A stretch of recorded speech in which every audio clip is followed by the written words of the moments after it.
Hello everyone and welcome to another EuCAPT interview. Today we have Clare Burrage from Nottingham who will be sharing her story with us. Thank you, Claire, for coming and spending time with us. Welcome, it's nice to be here. So let's start by getting to know you, Claire. So first off, where are you from and how did you become interested in science? Yeah, so I'm from the UK originally. I grew up just outside Manchester and then we moved down to Surrey, so just outside London. And kind of science has always sort of been there in the background. I was lucky my parents took me to kind of museums and things. I definitely remember as a kid going to Doddle Bank, which is where the big Lovell radio telescope is, and just seeing this kind of amazing, beautiful, kind of massive telescope pointing up at the sky. But it was one of those things that was kind of, never occurs to you that you'd end up doing that as a job, right? That's sort of not for normal people. So yeah, I went to Cambridge to do maths for my undergraduate degree. Got interested in the kind of more theoretical physics side of things. Got a chance to stay on and do a PhD there, which was fantastic. I had the best PhD supervisor in Anne Davis. She was amazing. And then did a postdoc at Daisy in Germany, in Hamburg, and then one at the University of Geneva, and then came to Nottingham initially on a fellowship from the university. Got a longer term fellowship from the Royal Society, and then that turned into a permanent job, and I haven't left. I'm really, really happy here. That's so it was a lot of traveling and moving about. Yeah. So in your career so far, at which point you were the most excited and what is this thing you were excited about? I think probably the sort of turning point was, I guess, around 2011. So that was the year in which I've done a lot of work on dark energy over the course of my career and different ways in which we can try and understand what dark energy is and how we can test our theories. And 2011 was the year in which they awarded the Nobel Prize for the supernova observations that proved the expansion of the universe was accelerating. And I think it was also the year that ESA confirmed that the Euclid satellite was going to happen. And I think those two things coming so close together as well really changed what the kind of interest and excitement of people in studying dark energy. It really went from being quite a niche, well, not niche, obviously everybody kind of knew that this was a component of the universe, but there weren't really very many people working on theories. Everybody was doing early universe cosmology, or at least that's what it felt like at the time.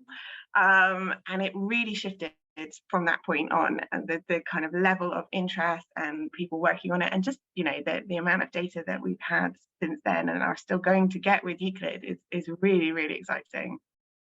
Yeah, I guess when you get excited the most about the things such as new surveys or new experiments, because you're immediately thinking about what kind of information you can extract from data.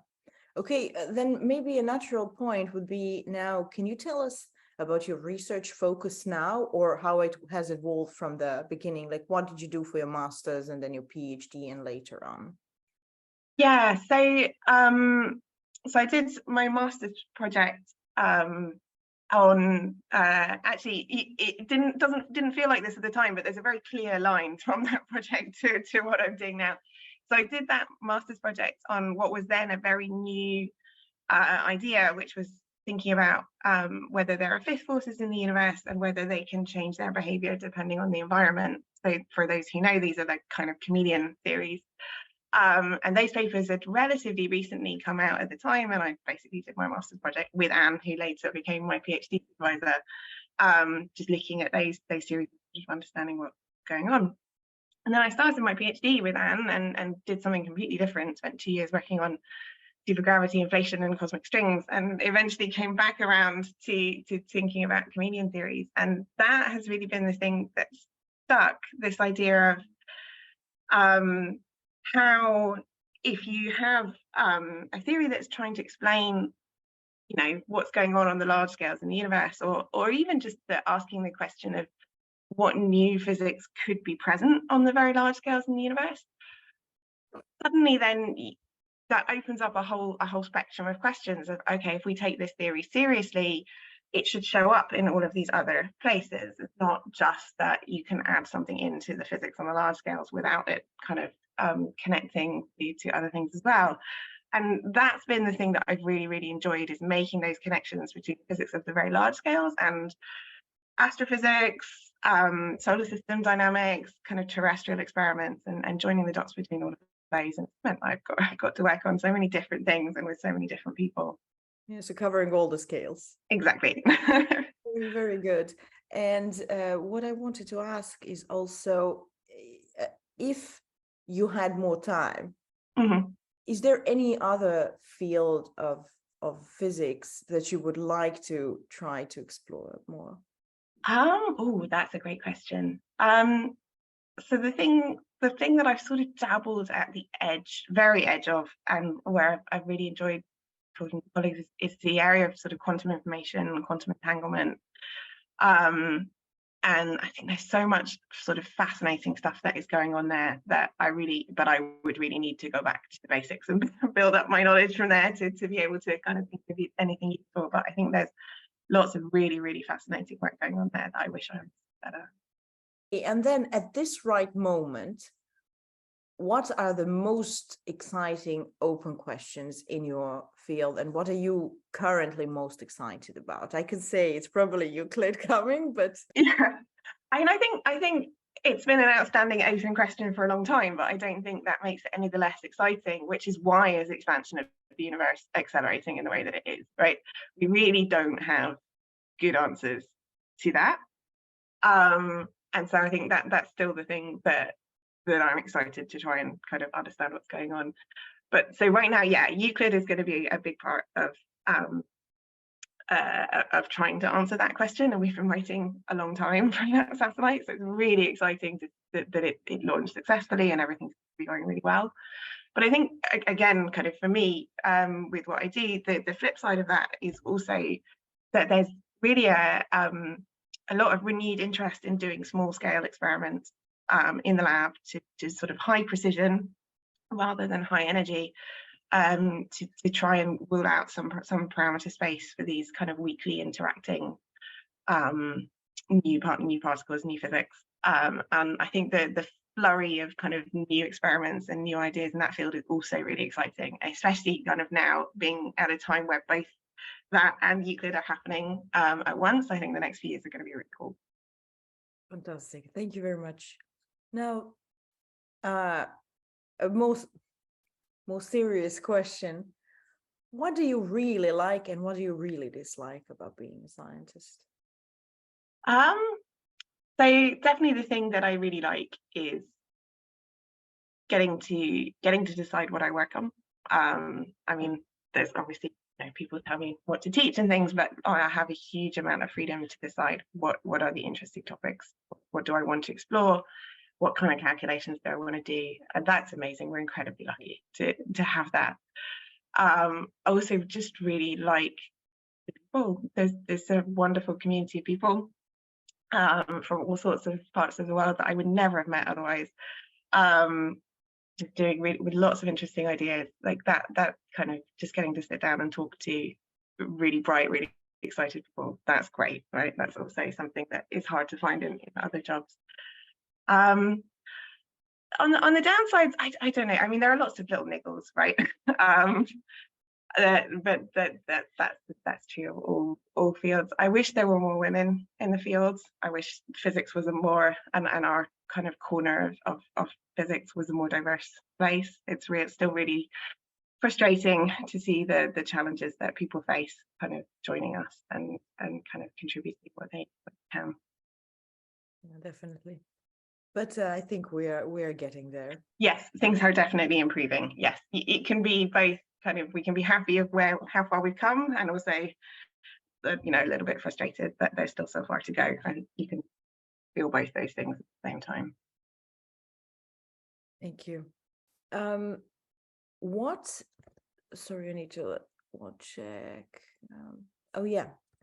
So the next question would be, what kind of skill would you like to develop in the near future? What do you think would be excited to add to your checklist of skills? Yeah, that's an interesting one. I mean, the thing that immediately comes to mind is that I haven't been to a big conference since before the pandemic, and I'm going to Cosmo in Madrid in September, and sort of kind of those skills of making the most of a big conference and kind of getting the most out of that week, I think I'm going to have to relearn very quickly. Yeah, more broadly though, it was sort of on scientific skills. Yeah, I don't know that I have kind of a specific thing in mind. We have some ideas for experiments that I've been talking to colleagues in Nottingham about that maybe I don't want to say too much about because it's all very preliminary. But there's probably some experimental, well, not actually experimental physics, but some kind of details of understanding what they do and how it's done that I will learn over. Also more like a concept. Yeah, exactly. Oh, fantastic. Yeah. We are very excited to hear about it. We already talked about and mentioned Euclid, other experiments, but maybe to ask the same question in a bit different way. So what advances or new results are you excited about or looking forward to? Not necessarily from the field you work on, but maybe other parts of physics or astrophysics. Yeah. So, well, okay, on the things that I really work on first, there's an experiment that's being done by our colleagues at Imperial, which is a new version of their experiment that put really good constraints on these medium models. So they're working on that at the moment, and we should have results from them in the next couple of years. So that is sort of the first thing that I'm excited about. Yeah, Euclid and all of the things that Euclid is going to tell us about the geometry of the universe and its history. I think there's a bit of pessimism sometimes that, oh, it's only ever going to tell us, it's just going to tell us what we already know to higher accuracy. But there's so much scope there for it to see something, even if it's just something new and weird. I think that would be really, really just, yeah, the scope for seeing something unexpected with Euclid, I think, is really high, and that's really what I'm hoping for, I guess, is that we see something that just is a bit odd and doesn't make sense. Yeah. Yes, this is where the physics is, right? Yeah, exactly. Yes. So what is then the biggest obstacle that's slowing down research in your field right now? Oh, in your opinion? Yeah, that's well, I mean, there are specific obstacles in the UK which are to do with the fact that we've left the EU. That is definitely not helping anything. Just in terms of funding and getting good people to come and being able to travel, like that, all of that is barriers where they don't need to be there. I think on the scientific side, I think the thing that we're still fighting is that there's no, if you can, okay, let me answer it like this. If you compare kind of the status of the field of dark matter and the field of dark energy, sort of roughly speaking, when people talk about dark matter, there are some really good candidates for what dark matter could be. Well worked out theories that are consistent with all of the data that we have, and it's sort of on some level, what the community is doing is trying to figure out which one of those is the right answer. Whereas in dark energy, the study of dark energy, I still feel like we don't really have good theories. We have sort of little bits of ideas, but nothing that is really, like this is definitely a great explanation that doesn't come either at the cost of, or that isn't already in tension with observations, or doesn't come at a cost of giving up kind of one of our fundamental principles. And I don't know that we're quite at the point of having to reinvent physics to explain dark energy. So I think that the challenge there is really that the lack of a comprehensive good idea of what is going on. Maybe different people would have different opinions on that, but that's, I think, why we're still sort of struggling a bit there. Oh yes, maybe a good segue into EuCAPT question would be, because you mentioned the financial and all the troubles with UK not being part of the EU anymore, unfortunately. However, EuCAPT is an organization that is one of the goals is to support the scientists. So there are ways to you can apply for funding for travel and so on. So in that sense, EuCAPT actually had a third symposium in May held at CERN. So what do you think are the advances of an organization such as EuCAPT to the community in physics? No, I think this is a brilliant collaboration, a brilliant organization. I'm really happy to be part of it. It's like, yeah, as you said, just not everybody has travel money of their own, and being able to bring people together, yeah, not just always seeing the same faces at the same conferences, but really kind of collect the whole community together, and I think also the combination of online events and in-person ones makes it really easy to feel part of that community without, you know, always having to travel, both the expense of time and the carbon emissions that involves. So I think, yeah, I think they're doing a wonderful job. I think it's a fantastic thing. And yeah, especially as you said, at a time when it's harder for us in the UK to be part of some of the European networks, I'm really happy to be part of this. Indeed, it's always the collaboration, right? That's the most important thing, networking and communicating. It's just the science needs to be, information needs to be passed between people. Exactly. And yeah, and especially it's so broad as well, it covers so many different topics. And I think that's also great. It just sort of sparks an idea, right? You go and listen to a talk that something that you wouldn't necessarily always hear about, and then something dots join together in your brain and Exactly. So another question, a bit more about science and skills. So which of your skills are you most proud of or find very useful in your everyday work? Oh, okay. So yeah, okay. I think there's a lot of different sides to being an academic day. So there's lots and lots of different skills that you need. I think the one that I wasn't expecting to use so much is the presentation skills. So I actually, as a when I was at school, I was an ice skater, figure skater. Really? Yeah, right. And you know, used to do competitions, and there's very much a kind of it's a performance, right? It's a sport, but it's dance, and so there was a lot of, like, you know, if you mess up, just keep your head up, keep smiling, keep moving, maybe nobody noticed, and things like that. And all of those skills have really been really valuable, both in terms of giving conference presentations and public outreach, and also now teaching and lecturing. And never, you know, you would never go into figure skating to become a physicist, but actually there's really kind of a direct transfer of skills there that I still use.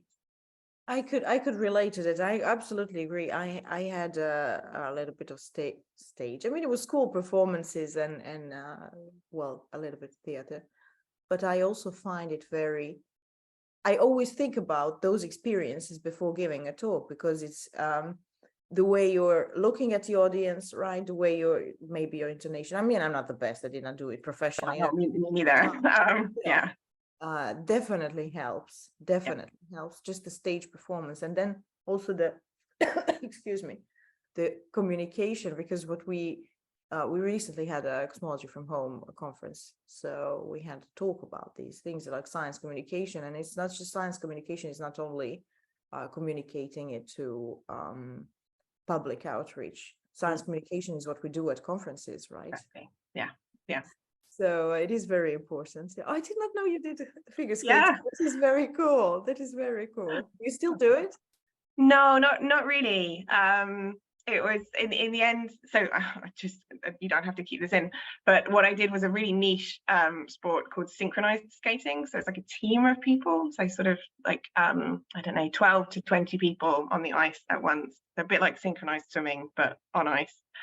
And I really loved being part of the team. And then when I left and went to university, that wasn't possible to do anymore, and it kind of fell by the wayside. And now I do other things Oh, instead. this is a fantastic story. We should keep this in if you don't mind. Yeah, This okay. is really, really cool. Yeah. So maybe to naturally go into another question, what are the things that outside of physics that you like to do, like in your free time? How do you like to relax after a day's work? Yeah, so in the last couple of years, I've really got into swimming again after learning as a kid and then not doing it a lot. It's one of those things that during the lockdown, it was one of the few things that you could do was go swim outside in the lakes. And I've got really, it's just a very good way of calming my brain down, being in the water, that kind of repetitive, but also being outside in the weather and the birds and stuff. So that has been, yeah, I'm really enjoying that. And I also not very good, but I am do go rock climbing as well. So yeah, that's also fun. And I think there's a little bit of the problem solving brain that there's a lot of physicists who are rock climbers, and I can see why. Yeah. What's your favorite food? Oh, so my partner is German, and he makes absolutely the best schnitzel I've ever had. That's probably my favorite. Fantastic. You mentioned you moved around, right? Before settling in Nottingham. What are some interesting maybe bits you wanted to share about, or the countries that you lived in, or some cultural thing that you were not getting used to, but you were not used to seeing, and then it was a completely new thing, or a fond memory? Yeah. I mean, I loved both Hamburg and Geneva. I think Hamburg more in the sense that it wasn't a city I knew anything about, right? And it's just a really wonderful place to go and live. It's, you know, the city, everything works, right? It's got wonderful public transport, easy to get around. I found it a very sort of welcoming and open city. You kind of go, I felt like you could go into kind of some grungy dive bar down by the docks or into some fancy restaurant, and everybody is just kind of accepting, which I really liked living there. Everybody complains about the weather in Hamburg, but when you come from the UK, it's not really a problem. It's basically the same. So yeah, that was good, and that was my first experience of living outside the UK, my first experience of living in a big city. So yeah, lots of steep learning curves there, but yeah, really great people. Daisy is a great environment. I really enjoyed my time there. And then Geneva is just, I mean, the location is incomparable. There's nowhere quite like it, with the lake and the mountains. And yeah, it's a special place for sure. This is special, yes. It's very nice. So, Claire, if you were not a scientist, what do you think you would be doing? Or what would you be doing if you're not a physicist? Yeah, that I really don't know, honestly. I think like many people, as you go through this career, you try and think of alternatives, because it's not always obvious that it's going to work out. There was definitely a point while I was doing my PhD where I really wasn't sure that I wanted to stay in the field, where I was looking into kind of mathematical biology, so kind of modeling of, well, it wasn't as high profile as it is now, but kind of modeling epidemics and pandemics, or kind of modeling fluid flows in the body and stuff like that. So I think there was definitely a kind of a fork in the road there where I could have gone another way, and that's probably where we've gone. Yeah, other than that, I've never really, other than to go into teaching, I'm not really sure what I would have done instead. No problem. Okay, a little bit more. What do you hope to see accomplished scientifically in the next 50 years? I would like us to know why the expansion of the university is accelerating in the way it is, right? That's for me the big question, and I would like us to have made some progress there in 50 years.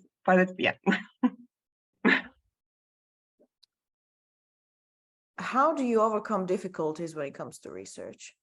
What works for you?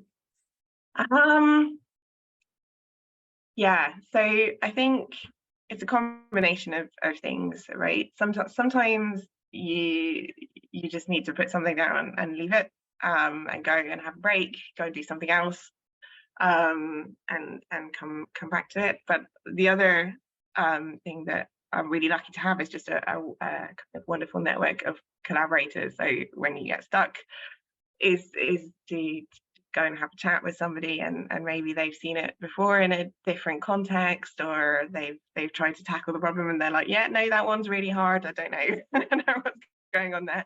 So yeah, having those people to talk to. But I think there's also a skill in just knowing when to put a project down, like this one isn't working, or it's not working now, and just I mean, there's always so many things. I feel like there's always so many things I want to be doing, that yeah, picking the things that you can make progress on, I guess, is the thing. Yeah, there's always something else you could be doing. How does you mentioned outreach at the beginning? How does outreach play? What is the role of outreach in your everyday work? Yeah, I think it's really important. I mean, I think it's important to do both in the sense of, you know, on some level, the general public are paying our salaries. And so it's important to give back, and also to make sure they understand, or they have the opportunity to understand what it is that their money is doing. I also just think that it's really important for me to get those reminders of how exciting people find what we do. I think sometimes on the day-to-day basis, when you're beating your head against a calculation that isn't working, or, you know, code that isn't compiling and you don't know why, to be reminded that, you know, we have the opportunity to work on these questions that people ask, you know, kids ask,